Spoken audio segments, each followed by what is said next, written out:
Hello guys, আসসালামু আলাইকুম। আশা করি আপনারা হয়তো সবাই ভালো আছেন। আল্লাহর রহমতে আমি অনেক ভালো আছি। তো অনেক দুঃখের সহিত এবং আনন্দের সহিত একটা ভিডিও নিয়ে আসছি। তো এটা হচ্ছে কবুতরের বাচ্চাকে আপনারা কি করে টেম করাবেন, এর কিছু পদ্ধতি এবং নিয়ম বলে দিচ্ছি আমি। এক ভাই হচ্ছে কমেন্ট করেছিল কবুতরের বাচ্চা টেম করাবে কি জন্য, তো তার তার উদ্দেশ্যে একটা এই ভিডিওটা আমি তৈরি করছি। এই ভিডিওটা হচ্ছে আমার নিজের কবুতর, দেশি কবুতরের বাচ্চাগুলো। তো তার মধ্যে এর যেটা জোড়া ছিল ওটা, এর যেটা সাথী ছিল ওটাকে হচ্ছে সাপে খেয়ে ফেলেছে, আর এটাকে আমি হচ্ছে রেস্কিউ করে রেখেছিলাম নিজের কাছে।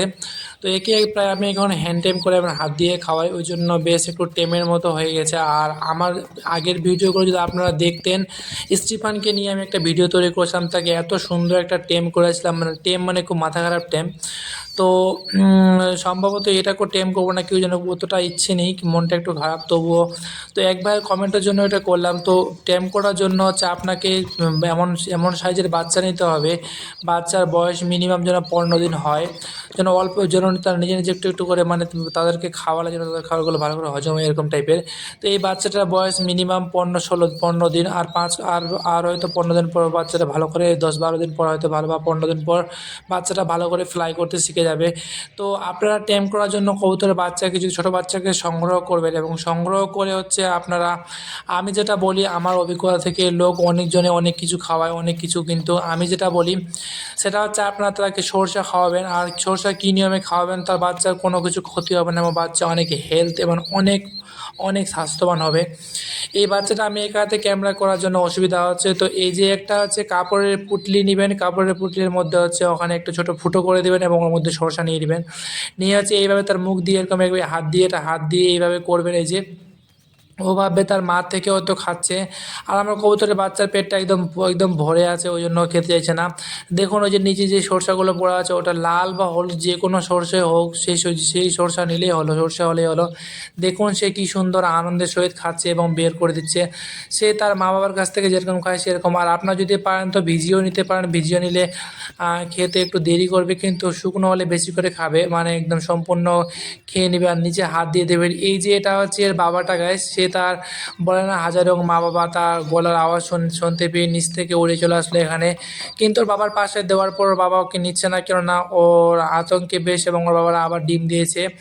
তো ওই জন্য হচ্ছে এর মারা আবার ডিম দিয়েছে, ওই জন্য ওর আবার বাবার মা তার ইচ্ছা একে আর নেয় না। বলেছিলাম না, একে হচ্ছে ফেলে দিয়েছিল উপর থেকে ওই বাচ্চাটা।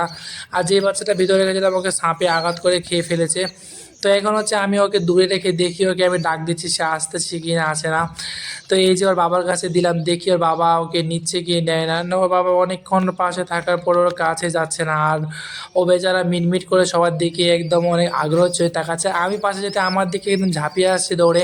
আর আপনারা হচ্ছে টেম করার জন্য একটা ফাঁকা জায়গা দেখবেন, জায়গা যেন, যে জায়গাটুকু ফাঁকা থাকে, এবং হচ্ছে ওখানে বাচ্চাটাকে খাওয়াবেন না প্রথমে। ওখানে গিয়ে হচ্ছে আপনারা অল্প একটু খাওয়াবেন, আবার দূরে রেখে দিবেন। রেখে গিয়ে আবার আবার আবার কাছে আসবে আপনার এখানে, আবার একটু খাবেন, আবার আবার দূরে রেখে আসবেন। এইভাবে করলে হয়তো ইনশাল্লাহ অনেক টেম হয়ে যাবে। আর যখন সম্পূর্ণভাবে ফ্লাই করতে শিখে যাবে, তখনও ওকে হাতে খাওয়ানোর চেষ্টা করবেন। যত আপনারা হাতে খাওয়ার চেষ্টা করবেন, ততই সে আপনার টেম হয়ে থাকবে। কিন্তু এরা হচ্ছে বেশি দিন টেম থাকে না, কেননা কিছুদিন, অবশ্য কিছুদিন টেম থাকে। তা যেরকম হচ্ছে আমার স্টিফানটা অ্যাডাল্ট হওয়ার কিছুদিন পর টেম ছিল, তারপর আমি তার টেমটা নিজে একটু ভেঙে দিয়েছিলাম, তারপর হচ্ছে জোড়া দিয়েছে, ডিম বাচ্চা করছে। এখনও মাঝে মধ্যে কাছে আসে, সেরকম কাছে না, মাঝে মধ্যে বসে কাছে এসে পাশে এসে বসে। এই যে দেখুন বাচ্চাটা সবসময় আমার পাশে থাকতে চাইছে, কিন্তু আমার কাছে অতটা সময় নেই বলে তাকে আমি সময় দিতে পারছি না।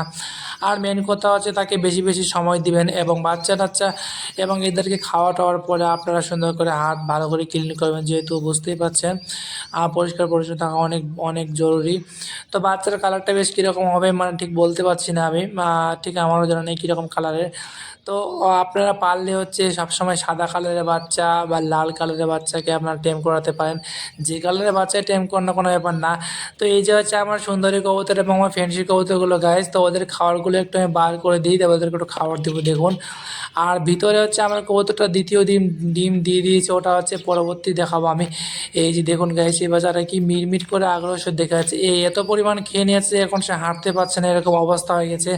নিচে হাত দিয়ে দেবেন, ওরা কিন্তু কিছু ওদের আইডিয়া থাকবে না, ওরা খেতেই থাকবে, খেতে থাকবে, কিন্তু আপনাদেরকে ওদের নিচে খাওয়ার থলিতে হাত দিয়ে দেখতে হবে যে খাবার সম্পূর্ণ ভরপুর হয়েছে কি না।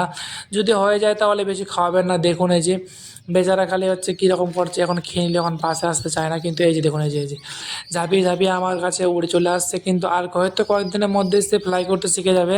কিন্তু একে আমি এবারে ঠিকমতো সেরকম টেম করাতে চাই না, কেননা টেম করলে আবার সবার থেকে আলাদা রাখতে হবে, একে আলাদা রাখে এর প্রতি আমরা আলাদা হচ্ছে একটা যত্ন নিতে হবে তাহলে। আর যে কোনো নির্দিষ্ট তার একটা নাম রাখবেন, নাম রেখে যদি আপনারা ডাকেন তাহলে অবশ্যই খুব ভালো টেম হয়। আর আপনারা দূরে থেকে যদি নাম ধরে ডাকেন তো খুব অবশ্যই তারা হচ্ছে আপনার ডাকে সাড়া দিবেন, আপনার পাশে এসে বসবে, বা যে কোনো একটা আওয়াজ দিয়ে তাকে টেম করবেন যেন সে আওয়াজটা আপনার